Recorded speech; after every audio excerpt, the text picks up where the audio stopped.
Vous êtes sorti un peu vite du garage. Vous êtes passé de 0 à 90 km/h en 5 secondes. On vous demande de déterminer la force motrice de la voiture en supposant qu'elle est constante.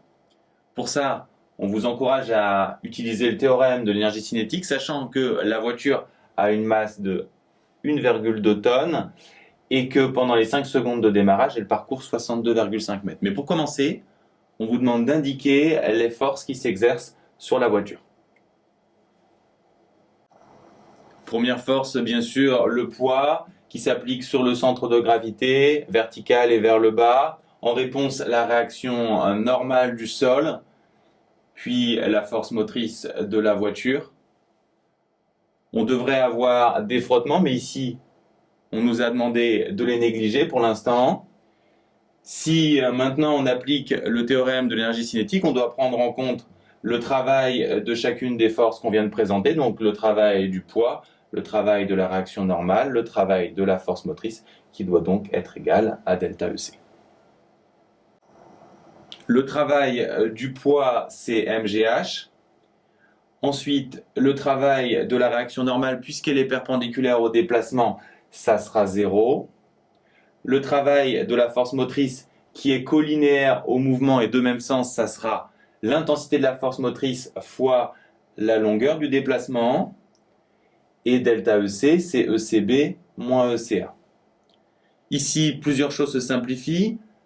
Le dénivelé H, il est nul puisque la voiture, comme on le voit sur le schéma, se déplace sur du plat. Et on a également la vitesse en A qui vaut 0. Donc on a deux termes qui se simplifient. AB, c'est la distance parcourue.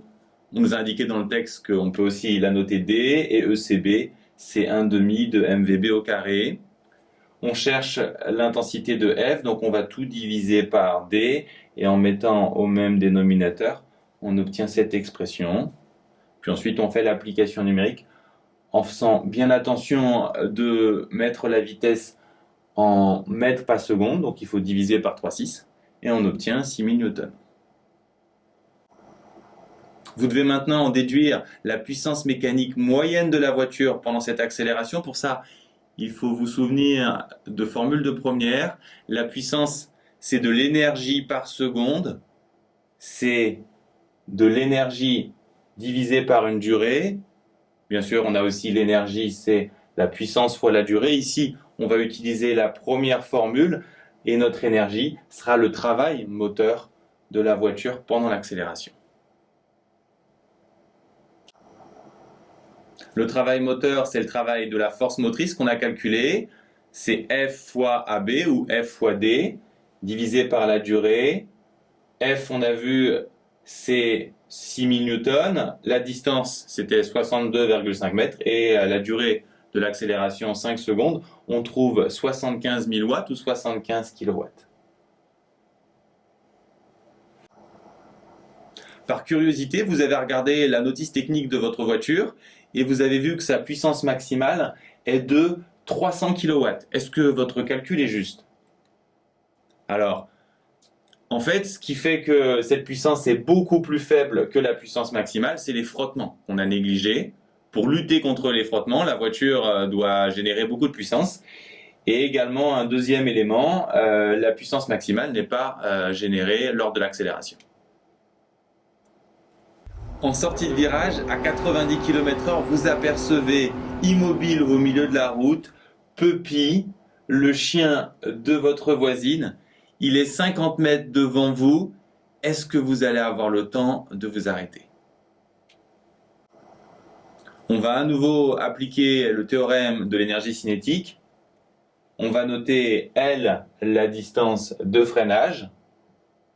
Quelles sont les forces qui s'appliquent maintenant sur la voiture? Bien sûr, on a arrêté d'accélérer, donc il n'y a plus de force motrice. En revanche, il y a une force de freinage qui retient la voiture. Et bien sûr, il y a également le poids et la réaction normale comme précédemment.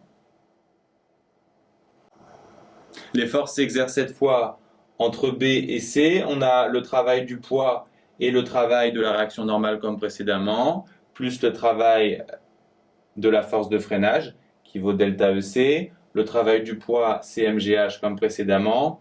Celui de la réaction normale vaut toujours 0.